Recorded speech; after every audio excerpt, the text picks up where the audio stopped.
iconic. I guess that's what most people would refer to these as. They're so popular. They've gone down in the history books of fragrances, and I guess that at least they will do.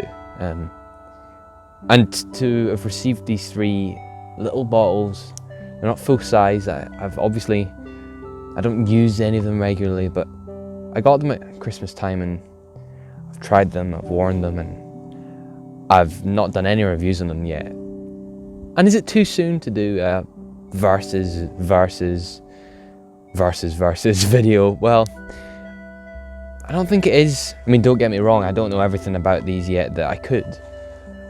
But I've done my research, I've smelt them, I've worn them for months now, and I think I'm ready to do this. Armani Code Pour Homme. Well, this is the first one. At least the first one that I know of, and has been the most popular to start off this, this line of flankers, this line of iconic flankers. And maybe I'm not really in the right setting out here in the clouded over Scotland, rotting leaves on the floor and the cold weather, the cold air freezing my hands, but this has some sort of special versatility to it that gives it this incredible warmth whilst maintaining this beautiful lemon fresh top note. Regularly I hear people refer to this fragrance as smelling detergent-like, and actually probably of all fragrances, this is the one that I hear people talk about negatively in that way, and they say, detergent, why would anyone want to smell like detergent? And that's where this argument that I have comes from. Detergents are made to smell in the way that we like them. Why wouldn't you wear something that smells like detergent? There's people that love this fragrance, and just because it has this kind of lemon zesty, exciting top note doesn't mean it smells of detergent. And detergent, that's a throwaway term. Don't ever let someone tell you not to wear something because it smells of detergent. This fragrance clearly has everything that they were looking to put into this fragrance when they started off this line. I don't know whether they envisaged having many more to follow, but this bergamot, this lemon in the top it's just so beautiful to have this lovely citrus opening. And generally you don't get fragrances that could be worn in winter that have this beautiful top notes, these 2 beautiful top notes.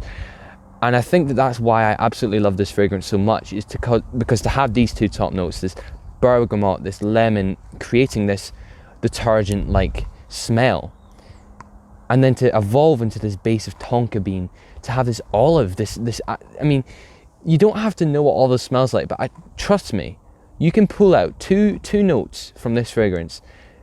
By singling out, just by process of elimination, you can pull out guaiac wood, and you can pull out olive blossom. Now when you wear this, there's no denying when you get to the base that it has this warmth, it has this leather, this kind of tobacco-like base. And there's star anise in there as well, gives it a little bit of kick, a little bit of aromatic feel to it, and it makes, again, it adds to this excitement. This fragrance is exciting. For an initial fragrance in a line, generally it leaves loads of space for things to get more exciting. But what I think is so incredible with this line is it's not like they've tried to make Armani Code better. They've just evolved it. And I'm going to try and evolve on a quite a famous quote of, don't fix something if it don't need fixing. And it's kind of the same with this. It didn't need anything to better it. What it possibly could have done with is a couple of things to enhance its legacy, to play on what this played for, if you know what I mean. And by this, it could be complicated what I'm saying here, but what I mean is the 2 flankers to come after this that I'm going to look at they're not trying to better this fragrance. In my opinion, they're just not, because that's difficult to do. Instead, they've added more interesting notes. They've added certainly different notes anyway, to give it a different feel. It's almost like Armani Code isn't just one fragrance. It's 3 fragrances for different times of the year. And whilst I may have named this Armani Code versus Armani Absolu, whilst I may have named it this title, I'm not actually really trying to see what betters what. I'll maybe say what I prefer at the end, but really, all I'm trying to do is show you how incredible this line is, and really why it maybe needs even more exposure, why it needs even more love. because trust me, this is something special. It just is.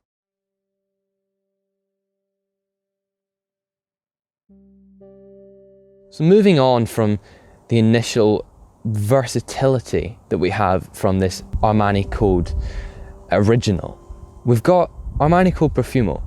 Now, quite a common name for flankers. Immediately this flanker, this 2016 flanker, isn't trying to be what its predecessor was. It's got that citrus opening, but it's not the citrus that you were used to. It's not this kind of punchy, zesty, zingy opening that you had with the original. No, it's sweeter and it's kind of richer. It's more syrupy like, and that, to me, when I smelt this initially after smelling that original, was like, wow, this is different. This is completely different. I guess they're trying to follow some sort of formula here, but they're not trying to better what the original perfume was, and that's so interesting because generally the flankers try to just be better than their predecessors. They try to at least enhance what they had in the previous one. Whilst this is possibly better in terms of smell or how much I prefer it, it isn't to do with the quality of the initial one. It's just different. You know, you've got your mandarin orange, there's green apple in the opening as well, and cardamom, which gives it a slight spiciness, a slight aromatic note, a slight aromatic touch. And then differently, we have some orange blossom in the mid. Now, if you remember, I talked about olive blossom, something slightly bitterer, but with this orange blossom, you get a lovely sweetness, you get this kind of freshness to counterbalance this top and this base. Now we carry through the tonka bean, we carry through the leather, but there's amber in this now as well, giving an additional hearty base. This kind of syrupy like amber, which generally can, you know, amber can be different in different fragrances, but in this, it adds to this image, if you like. You know, you've got this beautiful bottle, and with the full size bottle, it's incredible what a bottle it is and how well it impersonates what this fragrance really smells like. You cannot get a better kind of color scheme on a bottle that tries to influence and give you an idea of what this fragrance will smell like, and it really does that very well with the Profumo bottle at least. So I've given you an idea for this slightly darker, slightly richer, slightly, I mean, if you want to describe it in terms of kind of consistency, you might say it smells gloopier, it smells thicker, richer, but it's just different. This one I don't think you could wear so well in the summer hotter months. In fact, this would work far better in weather that I'm in right now, where my hands are going cold because it's freezing out here. It's cold, but initially you still have this lovely light opening, this kind of orange smell, this mandarin smell, this apple, this kind of slightly zingy, which is bringing through from the first, but it's still interesting and fresh at the top. They haven't changed that. The concept is the same, but the execution is different, but just as beautiful. And that takes me on to the final that I'm going to be talking about today, Absolu. Now, again, a common name for a flanker, Absolu, but this fragrance sees the introduction of vanilla. Now, probably the most similar of the three to another fragrance. So Absolu does have a similarity to the Profumo, but not enough for it to ever be fair to say that, you know, it's trying to be better or it's trying to impersonate. You know, its opening has this beautiful freshness, just as we've been used to. It still has this orange blossom in the top. The green apple, the mandarin orange, they are all there, creating this lovely, fresh, flowery almost opening. But especially out here in this weather, they evaporate pretty quickly before you're left with this, once again, rich, lovely, deep, warm base. We see Armani bringing back this nutmeg. We see this, you know, reoccurring leather, the tonka bean as well, all create for a really lovely, rich base. We also see a new note, which is carrot seed. Now, I can't quite tell you from knowledge whether or not that creates a sweetness or whether it actually adds a little bit of earthiness. I could see either way how it could work. But again, from process of elimination, you could possibly start to pick out where that might be coming from, what that might be, which part of this fragrance might be the carrot seed.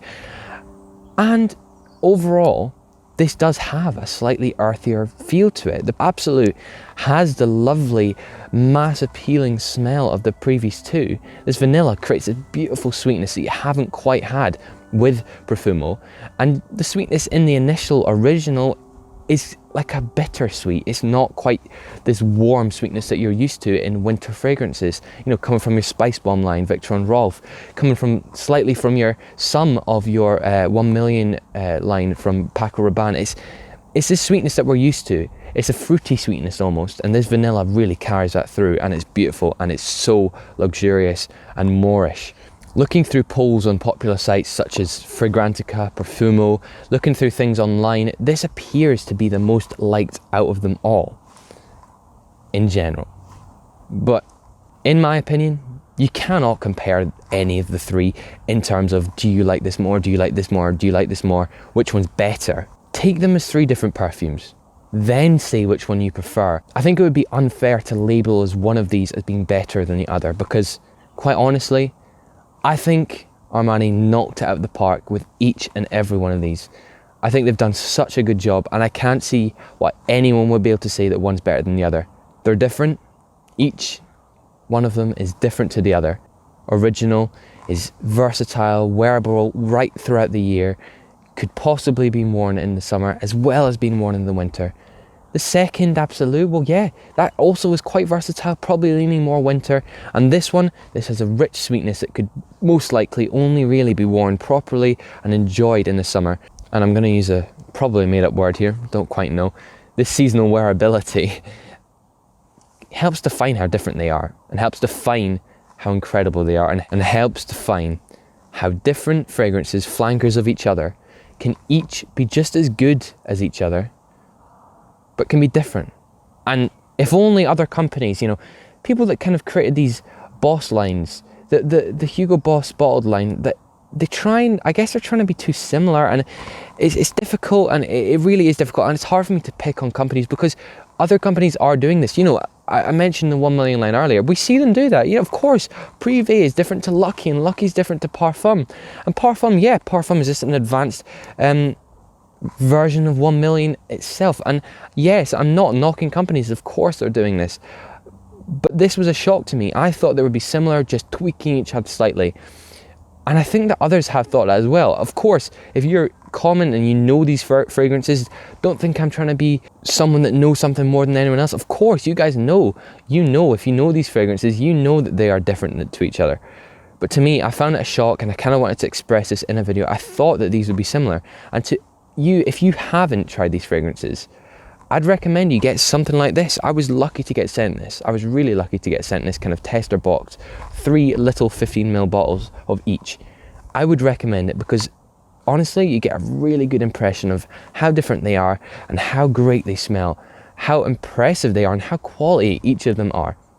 These are 3 very good fragrances, and I recommend you check them out. So thank you very much for watching the video. I hope you enjoyed this. It's going to be a lot of work put into this one, and I'll see you next time on Mr. Fragrance.